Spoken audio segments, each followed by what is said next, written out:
He came home expecting his mother's warm smile at the door. Instead, he found panic staff with pale faces telling him she'd been missing for 5 days. 5 days and nobody called him. He tore through the city searching every street, every alley, every corner.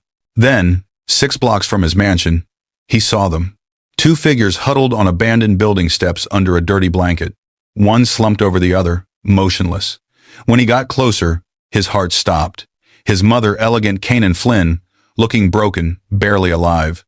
And holding her was a homeless black teenager he'd never seen before. In 5 days, 12 paid staff couldn't find her. But one kid with nothing kept her alive. Malcolm Collier Flynn built an empire, but didn't see the torture happening under his own roof. His mother lived in his mansion under professional care while he traveled for business.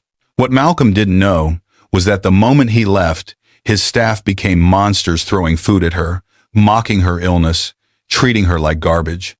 She endured for months, then escaped into winter streets with just a blanket, choosing death with dignity over one more day of cruelty. Then Alvin Vaughn found her a 17-year-old homeless kid with nothing. For 5 days, he kept her alive, hawking apples in the streets to buy her cheap food and dollar store medicine, sharing his blanket, treating her like the grandmother he'd lost. And when Malcolm finally discovered them together, his mother slumped in a stranger's arms. Everything he believed about trust, family, and what it means to truly care for someone shattered in an instant. But before I show you the horrifying truth about what happened behind those mansion doors, hit subscribe, smash that like button, and drop a comment telling me where you're watching from, because this story will shake you to your core. Now let me take you back to where this nightmare really began.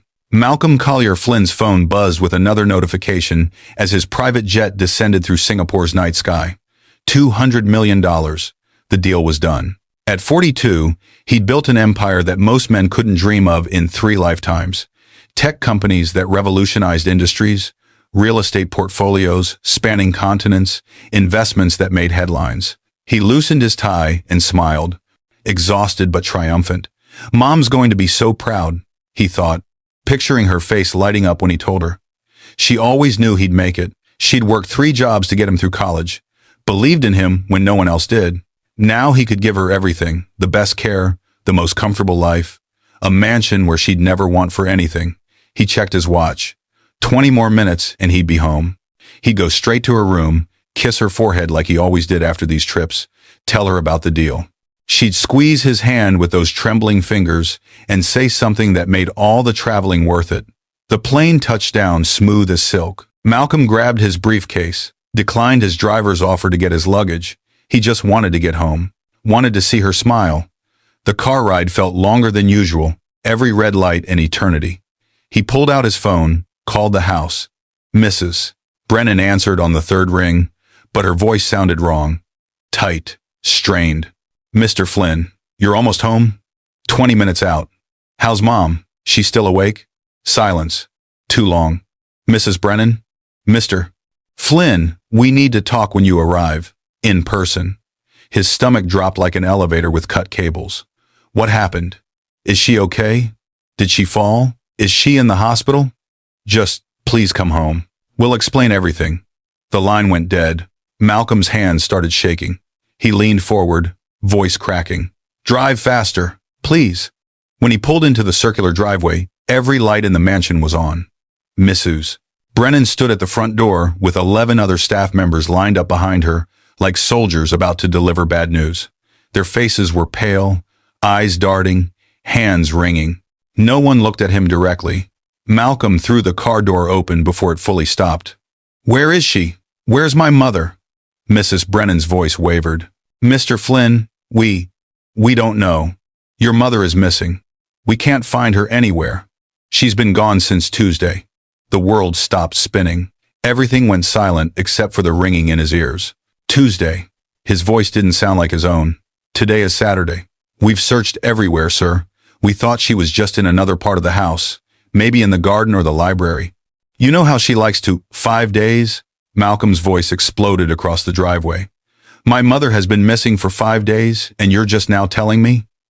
They all started talking at once, voices overlapping, excuses tumbling out. We didn't want to worry you during your important trip. We thought she'd come back. We were about to call the police. We searched everywhere. She must have just wandered off. But Malcolm wasn't listening anymore. He was running into the house, screaming her name, his voice breaking on every syllable. Mom! Mom! Where are you? And in that moment, as his shouts echoed through the empty halls of his multi-million-dollar mansion, Malcolm Collier Flynn realized something that would haunt him forever. He had no idea what was about to be revealed. No idea that the people he trusted had been lying to him for months. No idea that 6 blocks away, his mother was dying in the arms of a stranger. No idea that everything he thought he knew about his life was about to shatter into pieces he might never put back together. Malcolm tore through the mansion like a hurricane, throwing open doors, checking every room, every closet, every corner where his mother might be. The staff followed at a distance, their explanations dissolving into white noise. When he reached her bedroom, he stopped cold. Everything was perfect, too perfect. The bed made with hospital corners, pillows fluffed just so, her medications lined up on the nightstand in neat rows. But something felt wrong.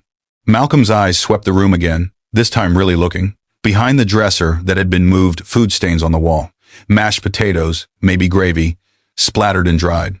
Near the door, water damage on the hardwood that someone had tried to polish over. Her pill bottles weren't in the right order. Mom always kept them alphabetical. Always.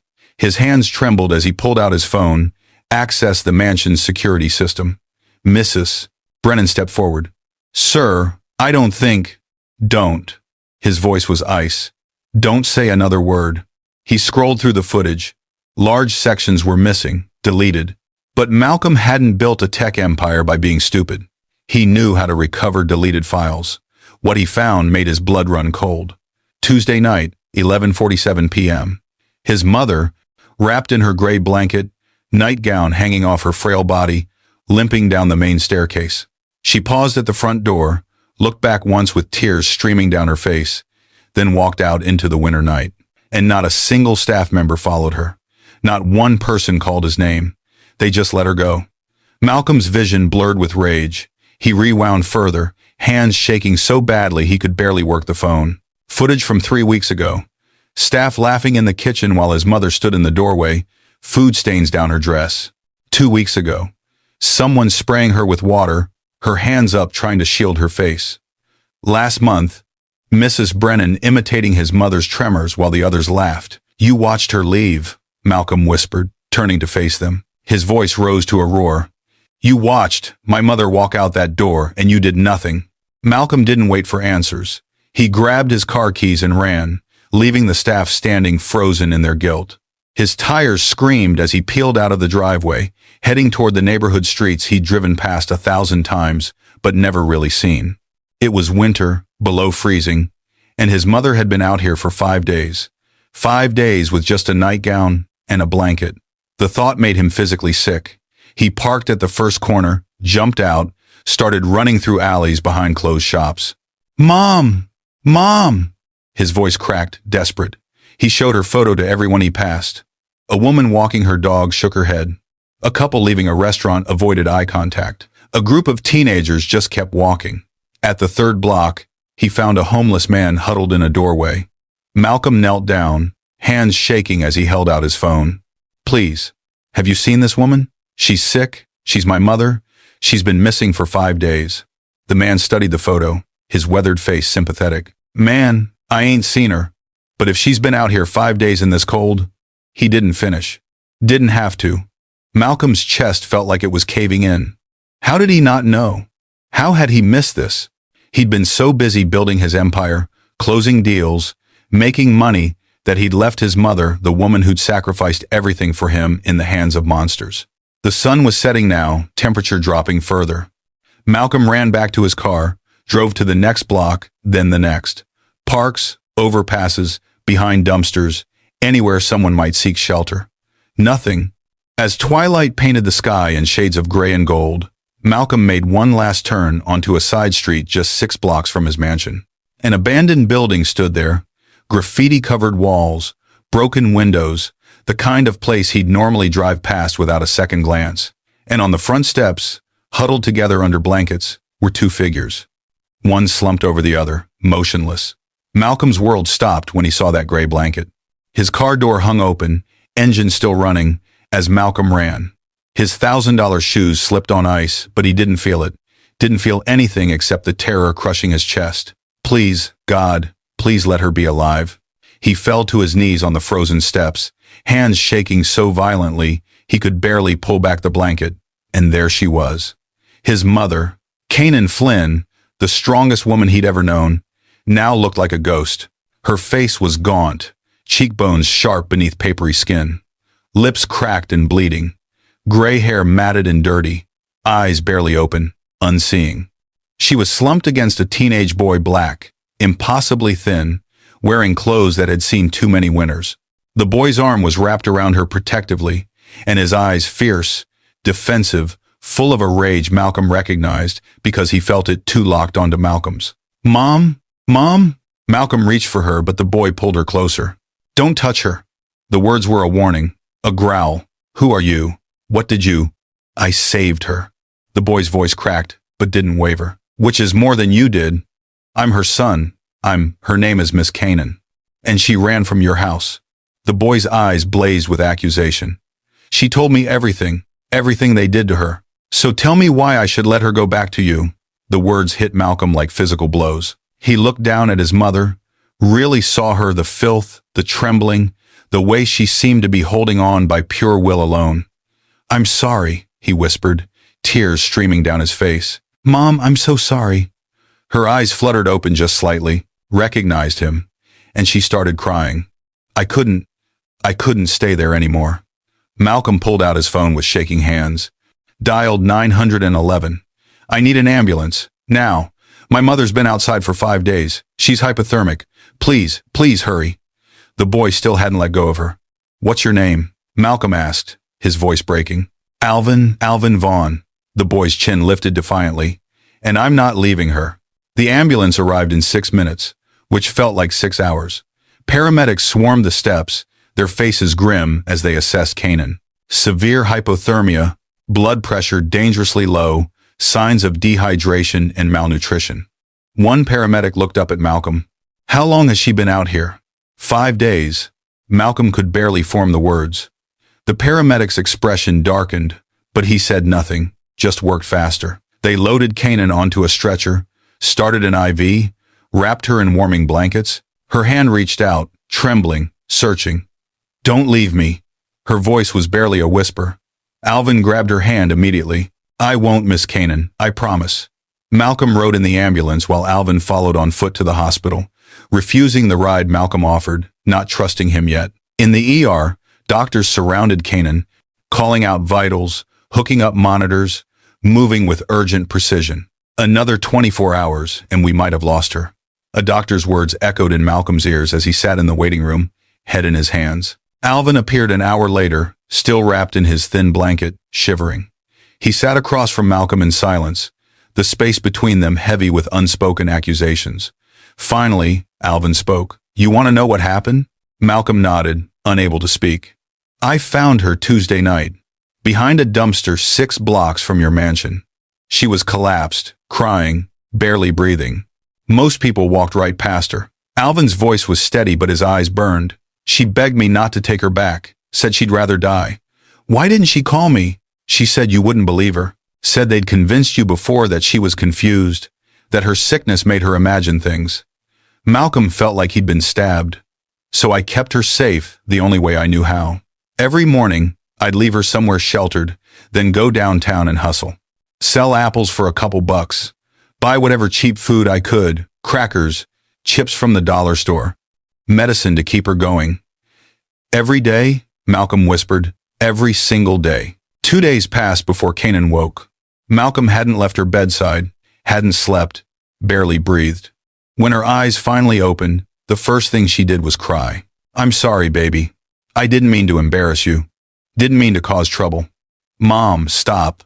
Malcolm's voice broke. Just tell me everything, please. And she did. Through tears and trembling hands, she told him about the staff's resentment that grew into cruelty. How whenever he left for business trips, they transformed into monsters. They'd throw her meals at her instead of serving them, laugh when food splattered her face and clothes. They'd spray her with water when her illness caused accidents, call her disgusting, pathetic, a burden.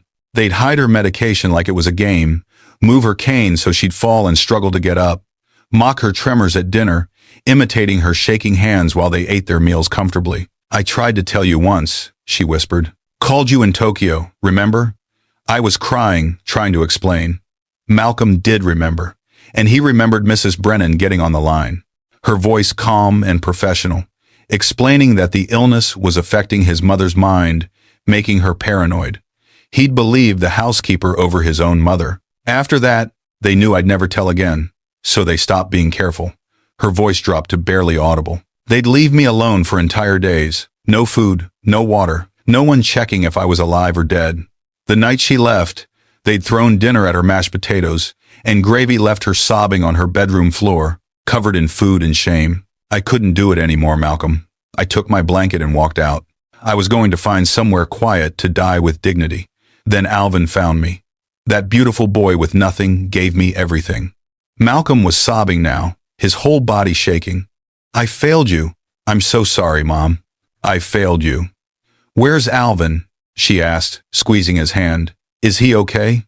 He's been in the waiting room for 2 days. Won't leave. She smiled through her tears. That child has more heart than all your staff combined.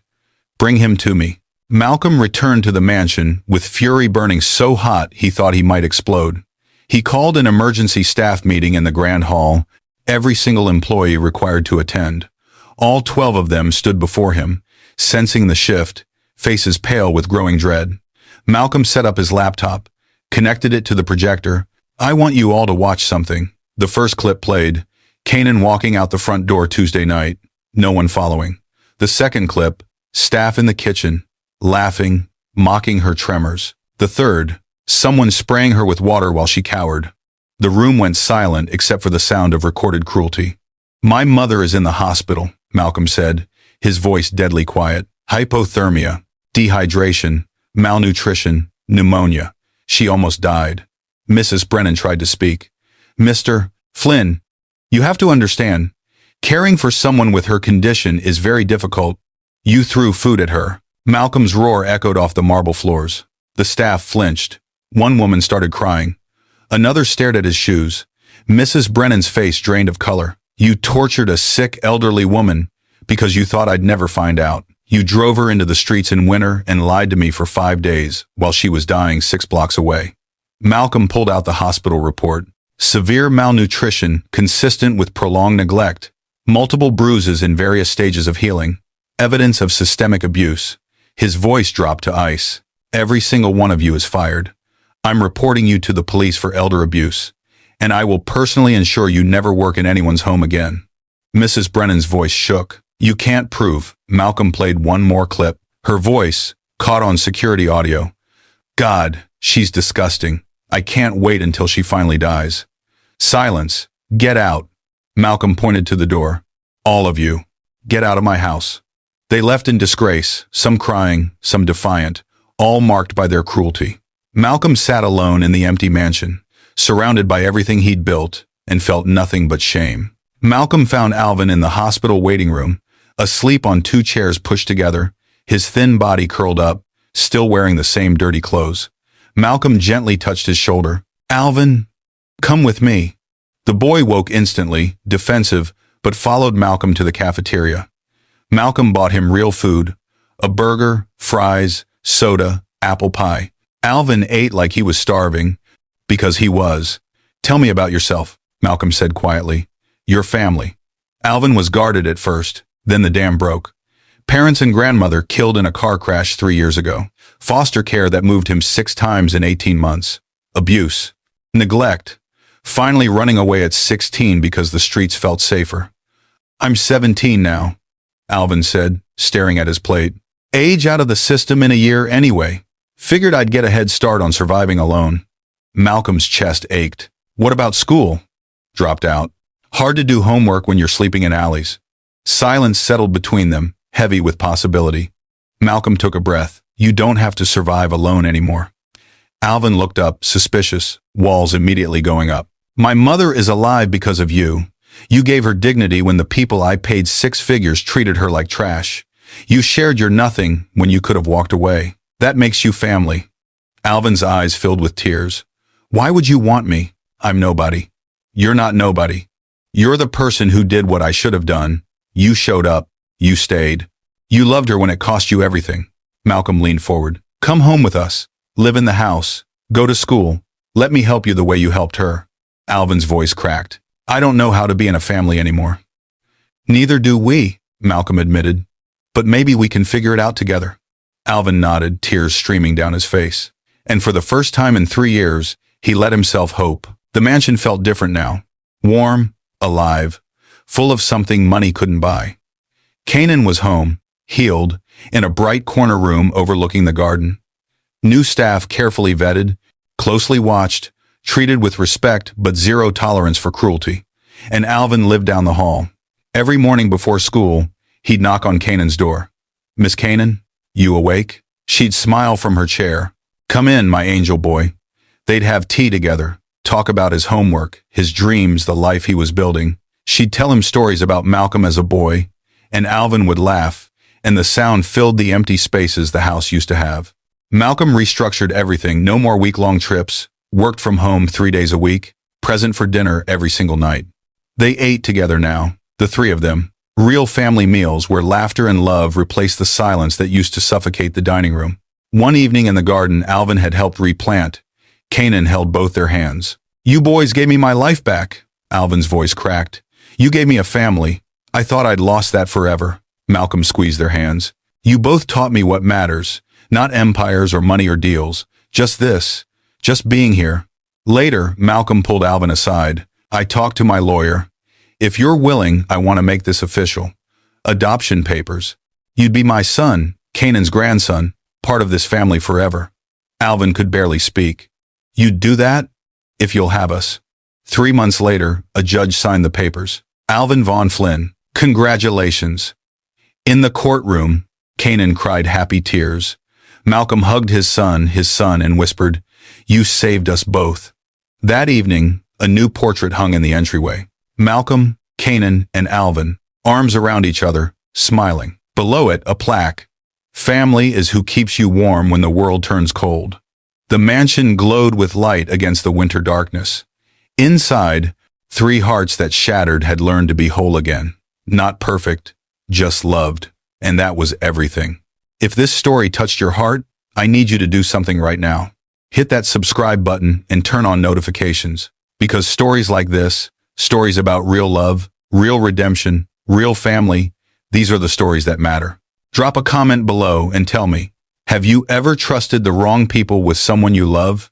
Have you ever been saved by a stranger when the people closest to you failed? Where are you watching from? And what part of this story hit you the hardest? Share this video with someone who needs to remember that family isn't always about blood. It's about who shows up when the world turns cold. It's about who shares their blanket when they only have one. It's about who stays when staying costs them everything. Malcolm built an empire but almost lost what mattered most. Kanan survived cruelty and found dignity again. And Alvin, a kid with nothing, proved that the size of your heart matters more than the size of your bank account. This is what the American dream should really look like. Not mansions and money, but presence and love. Not what you build, but who you become when nobody's watching. If this story moved you, if it made you think differently about trust, about family, about what it means to truly care for someone, smash that like button. Leave a comment. Share your story, because your story matters too. And stay tuned, because we have more stories coming that will remind you of what's truly important in this life. Stories that will make you laugh, cry, and believe again in the power of human kindness. Thank you for being here. Thank you for caring. Now go hug someone you love, and don't wait until it's too late to show them what they mean to you. See you in the next one.